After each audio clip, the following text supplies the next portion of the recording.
إن الحمد لله نحمده ونستعينه ونستغفره ونعوذ بالله من شرور أنفسنا ومن سيئات أعمالنا من يهده الله فلا مضل له ومن يضلل فلا هادي له وأشهد أن لا إله إلا الله وأشهد أن محمدا عبده ورسوله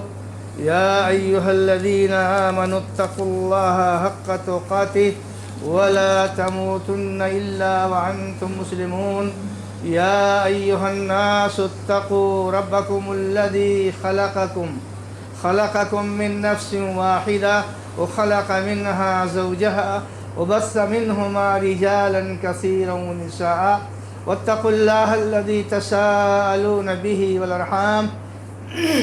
إن الله كان عليكم رقيبا يا أيها الذين آمنوا اتقوا الله وقولوا قولا سديدا يصلح لكم أعمالكم ويغفر لكم ذنوبكم ومن يطع الله ورسوله فقد فاز فوزا عظيما أما بعد فإن خير الحديث كتاب الله وخير الهدي هدي محمد صلى الله عليه وسلم وشر الأمور محدثاتها وكل محدثة بدعة وكل بدعة ضلالة وكل ضلالة في النار وأعوذ بالله السميع العليم من الشيطان الرجيم بسم الله الرحمن الرحيم يوصيكم الله في أولادكم للذكر مثل حظ الأنثيين فإن كن نساء فوق اثنتين فلهن ثلث ما ترك وإن كانت واحدة فلها النصف. برادران اسلام و حاضرین جمعہ، اس سے پہلے جو گفتگو گزری ہے اس میں یہ چیزیں سامنے آئیں کہ کسی بھی انسان کی وفات ہو جانے کے بعد اس کا جو ترکہ ہوتا ہے، جو جائیداد ہوتی ہے، اس کو کیسے کس طرح سے اس کو کن کن لوگوں میں تقسیم کیا جائے گا، کون لوگ ہیں جو وراثت کے پانے کے حقدار نہیں ہوتے ہیں. ضمناً یہ بات بھی آئی کہ بعض ایسے ورثہ ہوتے ہیں جو مال کے پانے کے وقت کمزور ہوتے ہیں، بچے ہوتے ہیں، سنبھالنے کی صلاحیت نہیں ہوتی ہے، تو وہ مال ان کو وقتی طور پہ نہیں دیا جائے گا، روک رکھا جائے گا. اس کے جو اولیاء ہیں، جو سرپرست ہیں، ان کے اوپر اس کی نگرانی کی اور حفاظت کرنے کی ذمہ داری ہے. ایسے ہی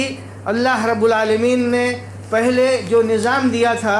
کہ وراثت ورثہ میں تقسیم ہوگی اور جو والدین ہیں یا دیگر جو قرابت دار ہیں تو ان کو وصیت کیا جائے گا، اس حکم کو بھی اللہ رب العالمین نے منسوخ کر دیا. اور یہ حکم جو پہلے سن ہجرت میں چل رہا تھا کہ اگر کوئی مہاجر آدمی مدینہ منورہ میں آتا تھا تو رسول اللہ صلی اللہ علیہ وسلم نے جو مواخات کا سلسلہ قائم کرا دیا تھا، تو اس کی بنیاد پر ایک انصاری صحابی جو ہوتا تھا اس کا وارث ایک مہاجر صحابی ہوتا تھا. اقربا اور جو ہے رشتہ دار نہیں ہوتے تھے، بلکہ ان لوگوں کو وراثت میں شریک کر دیا گیا تھا. اس حکم کو بھی اللہ رب العالمین نے ختم کیا. تو جتنی باتیں مختصر طریقے سے بتائی گئی تھیں، ان تمام باتوں کو ختم کر کے اللہ رب العالمین نے یہ حکم دیا وَأُولُو الْأَرْحَامِ بَعْضُهُمْ أَوْلَى بِبَعْضٍ کہ جو قرابت دار ہوتے ہیں تو اس میں بعض دوسرے کے مقابلے میں مال کے پانے کے زیادہ حقدار ہوتے ہیں. یہ اللہ رب العالمین نے اپنی کتاب میں لکھ دیا ہے. اب جو مومن اور جو مہاجر ہوتے تھے آپس میں، انصار اور مہاجرین جو ایک دوسرے کے وارث ہوتے تھے، اب وہ سلسلہ ختم کیا جا رہا ہے. چنانچہ اب جو آخر میں فائنل میں جو آیت نازل ہوتی ہے اسی آیت کو آیت میراث کہا جاتا ہے. یہ وہ آیت ہے جو کافی مشہور معروف ہے، یکجا ایک ہی صورت میں اللہ رب العالمین نے ان مسائل کو جو ہے واضح کیا ہے، اور کون کون سے وہ لوگ ہیں جن کو اللہ رب العالمین نے کتاب اللہ کے ذریعے سے نامزد حصہ متعین کر دیا ہے، کن حالات میں متعین کیا ہے، تو ان تمام کی تفصیل یہاں سورہ نساء کی آیت میں اللہ رب العالمین نے ذکر کیا ہے، جس کی ابتدا یہیں سے ہوتی ہے، یوصیکم اللہ فی اولادکم للذکر مثل حظ الانثیین فإن كنا نساء فوق اثنتين فلهن ثلثا ما ترك وإن كانت واحدة فلها النصف۔ یعنی اللہ رب العالمین انسانوں تم کو یہ حکم دیتا ہے۔ اللہ رب العالمین کی وصیت کا مطلب یہ ہوا کہ اللہ رب العالمین ہم کو اور آپ کو حکم دیتا ہے، اور یہ حکم اس لیے دیتا ہے کیونکہ اللہ رب العالمین اپنے بندوں کے اوپر نہایت ہی مہربان ہے۔ اللہ کے نبی صلی اللہ علیہ وسلم فرماتے ہیں کہ اللہ رب العالمین اپنے بندوں پر ایک ماں سے کہیں زیادہ مہربان ہوتا ہے جو اپنے بیٹے پر شفقت اور مہربانی کرتی ہے۔ تو یہاں بھی بات یہی ہے، اللہ رب العالمین نے فرمایا کہ یوصیکم اللہ فی اولادکم، اللہ رب العالمین تمہارے اولاد کے تعلق سے تم کو وصیت کر رہا ہے، یعنی تم کو یہ حکم دے رہا ہے۔ کیا حکم دے رہا ہے؟ کہ للذکر مثل حظ الانثیین۔ پہلے جو سارے سسٹم تھے وہ سارے سسٹم ختم کیے گئے۔ زمانے جاہلیت میں جو رواج تھا یا جو چیزیں شریعت میں کچھ دنوں کے لیے رائج کر دیا تھا، وہ تمام کی تمام چیزیں ختم کی جا رہی ہیں، اور اب یہ حکم دیا جا رہا ہے کہ اگر کسی کی وفات ہوتی ہے، ایسی صورت میں اس کے پاس اگر لڑکے اور لڑکیاں ہوتی ہیں تو لڑکے اور لڑکیاں جو ہیں یہ وراثت پانے میں سب سے زیادہ طاقتور ہوتے ہیں۔ لڑکا جب بھی ہوتا ہے تو یہ جو ہے جو صورت یہاں اللہ رب العالمین نے دیا ہے دوسرے ورثہ کے ساتھ میں، تو اس حساب سے وہ ورثہ جن کا نامزد حصہ ہے ان کے پانے کے بعد جو بھی مال بچتا ہے تو یہی عصبہ کے طور پر سب کا ذمہ دار ہو جاتا ہے، اور لڑکے کے موجودگی میں بقیہ اور جو حصے والے ہیں، جو حاشیے ہیں یا جو اور دوسرے لوگ ہیں نامزد لوگوں کے علاوہ، وہ سب کے سب محروم کر دیے جاتے ہیں۔ تو سب سے پہلا خطاب اللہ رب العالمین نے یہاں پر کیا ہے تو بچے اور بچیوں کے تعلق سے کیا ہے، کیونکہ سب سے زیادہ طاقتور حصہ حاصل کرنے میں یہی لوگ ہوتے ہیں۔ تو فرمایا کہ للذکر مثل حظ الانثیین، کہ اگر لڑکا ہے اور ساتھ میں لڑکیاں ہیں تو ایسی صورت میں لڑکوں کو لڑکیوں کے دگنا ملے گا۔ ایک لڑکا ہے، دو لڑکیاں ہیں تو گویا کہ ایک لڑکے کو اتنا ملے گا جتنا کہ دونوں لڑکیوں کو ملا کر کے ملتا ہے۔ اس حساب سے جو بھی صورتحال ہے تو لڑکیوں کے بنسبت لڑکے کو زیادہ ملے گا، 2 حصہ اس کو ملے گا اور 1 حصہ لڑکی کو ملے گا۔ فَإِن كُنَّ نِسَاءً فَوْقَ اثْنَتَيْنِ فَلَهُنَّ ثُلُثَا مَا تَرَكَ۔ اگر لڑکا نہ ہو، صرف لڑکیاں ہی لڑکیاں ہوں، تو ایسی صورت میں اگر 2 لڑکیوں سے زیادہ ہیں تو ان کو 2/3 ملے گا جو مال متروکہ ہے۔ وَإِن كَانَتْ وَاحِدَةً فَلَهَا النِّصْفُ، اور اگر اکیلی ہے لڑکی اور بھائی نہیں ہے اس کے ساتھ، لڑکا نہیں ہے یعنی میت کا، تو آدھا حصہ اس لڑکی کو ملے گا۔ اب اگر 2 لڑکیاں ہوں تو ان کو کون سا حصہ ملے گا؟ بظاہر یہاں اللہ رب العالمین نے اس کی وضاحت نہیں کی ہے، حالانکہ اہل علم کا یہ کہنا ہے کہ جب ایک کا حصہ خصوصی طور سے اللہ نے بتا دیا کہ جب ایک ہو تو اس کو آدھا ملے گا، تو اس سے یہ بات معلوم ہو گئی کہ آگے جو بات بتائی گئی ہے اس سے زیادہ جو بھی ہوں گی وہ جو ہے ان کو 2/3 ملے گا۔ اور اس کی جانب اشارہ اللہ رب العالمین نے سورہ نساء کی جو بالکل آخری آیت ہے جہاں کلالہ کے دوسرے مسئلے کا ذکر کیا ہے یا باقی مسئلے کا ذکر کیا ہے، تو وہاں پر اللہ رب العالمین نے جو اشارہ دیا ہے اس جو نصاً جو بات بتائی ہے، اگرچہ وہاں مسئلے کی صورت جو ہے وہ بہنوں کے لیے بتائی گئی ہے، لیکن اسی کے حساب سے لڑکیوں کا بھی حصہ ہوگا۔ وہاں نص کیا ہے کہ اگر 2 لڑکیاں ہوں گی، 2 بہنیں ہوں گی تو ان کو 2 ثلث ملے گا، اور اس کی وضاحت اللہ کے نبی صلی اللہ علیہ وسلم کی سنت اور سیرت میں پائی جاتی ہے۔ سعد بن ربیع رضی اللہ تعالیٰ عنہ ایک صحابی تھے، تو ان کے پاس صرف 2 بیٹیاں تھیں، تو اللہ کے نبی صلی اللہ علیہ وسلم سے جب انہوں نے مسئلہ پوچھا تو آپ نے دونوں بیٹیوں کو 2 ثلث یعنی 2/3 دینے کا حکم دیا۔ تو معلوم یہ ہوا کہ اگر صرف ایک لڑکی ہے تو آدھا حصہ ملے گا، اور اگر 2 یا اس سے زائد لڑکیاں ہیں تو 2/3 حصہ ملے گا۔ اب اس کے علاوہ جو مال باقی بچتا ہے، وہ مال جو ہے اس کے جو اسبا ہیں وہ ان کے حصے میں جائے گا۔ تو یہ لڑکوں اور لڑکیوں کا حصہ جو قرآن کریم نے ذکر کیا ہے، اس کا خلاصہ یہ ہے کہ اگر جو ہے ایک لڑکا ہے اور اس کے ساتھ کوئی نہیں ہے ورثہ میں، تو ایسی صورت میں یہ لڑکا پورے مال کے لینے کا حقدار بن جائے گا، اور اس کے ساتھ ورثہ میں اس کے میت کے باپ ہوں، میت کی ماں ہو، تو ایسی صورت میں پھر ان کا حصہ دینے کے بعد جو بچتا ہے وہ لڑکے کو مل جائے گا، اور اگر لڑکیاں ہیں تو اس طریقے سے اس کی تقسیم ہوگی جس طریقے سے اس آیت میں بتایا گیا ہے۔ اس کے بعد اللہ رب العالمین نے پھر والدین کا تذکرہ کیا ہے۔ والدین کا جو حصہ اللہ رب العالمین نے متعین کیا ہے اس کی وضاحت کی ہے، اور اس کی وضاحت کچھ اس طریقے سے اللہ رب العالمین نے کیا ہے کہ اگر ماں اور باپ ہوں میت کے تو وَلِأَبَوَيْهِ لِكُلِّ وَاحِدٍ مِّنْهُمُ السُّدُسُ، تو ماں اور باپ دونوں کو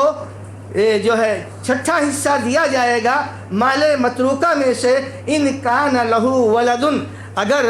جو آدمی مرا ہے اس کے پاس اولاد موجود ہوں تو اولاد کی موجودگی میں ان لوگوں کا حصہ 6واں ہو جاتا ہے، اور اگر جو ہے اولاد موجود نہ ہو تو ایسی صورت میں پھر ان لوگوں کا حصہ اور بڑھ جاتا ہے۔ تو اللہ رب العالمین نے فرمایا کہ اگر اولاد موجود ہیں تو اولاد موجود ہونے کی صورت میں ماں باپ میں سے ہر ایک کو 6واں حصہ دیا جائے گا، مما ترکا وَإِن كَانَ لَهُ وَلَدٌ، اور اگر والدین بھی ہیں اور میت کا لڑکا بھی موجود ہے، فَإِن لَمْ يَكُنْ لَهُ وَلَدٌ وَوَرِثَهُ أَبَوَاهُ فَلِأُمِّهِ الثُّلُثُ، اگر لڑکا موجود ہے تب تو یہ 6واں حصہ متعین ہو گیا، اور اگر لڑکا موجود نہیں ہے، ورثہ میں صرف میت کے والدین ہیں، تو ایسی صورت میں اس کے ماں کو 1/3 حصہ ملے گا۔ 6واں حصہ سے بڑھ کر کے آگے اس کو 1/3 حصہ ملے گا۔ اور باپ کو کیا ملے گا؟ باپ کو یہاں کیا ملے گا اس کا ذکر نہیں ہے، لیکن ایسی صورت میں باپ جو ہوتا ہے اگر اولاد موجود نہیں ہے تو باپ ہی ان کا جو ہے اسبہ بن جاتا ہے، اور اس طریقے سے ماں کو جو 1/3 مال دے دیا جائے گا، اس کے بعد جو مال بچے گا وہ باپ کو 2 طرح سے مل جائے گا۔ ایک تو سدس جو ان کا حصہ ہر حال میں بنتا ہے وہ ملے گا، اور بقیہ اسبہ کے طور پر یعنی پورا کا پورا مال باپ کو مل جائے گا، کیونکہ اب پوری ذمہ داری لڑکے کے مرنے کے بعد جو ہے خاندان کے سنبھالنے میں باپ کی ذمہ داری آ گئی، لہذا اس طریقے سے باپ کو یہاں پھر تمام مال کا ذمہ دار اور وارث بنا دیا گیا ہے۔ فَإِن كَانَ لَهُ إِخْوَةٌ فَلِأُمِّهِ السُّدُسُ، اور اگر اس میت کے پاس میت جو ہے بھائی بھی ہوں تو ایسی صورت میں اگر بھائی موجود ہیں تو ماں کا حصہ پھر گھٹ کر کے 6واں ہو جائے گا۔ حالانکہ بھائیوں کو حصہ نہیں ملے گا، لیکن ان کی موجودگی میں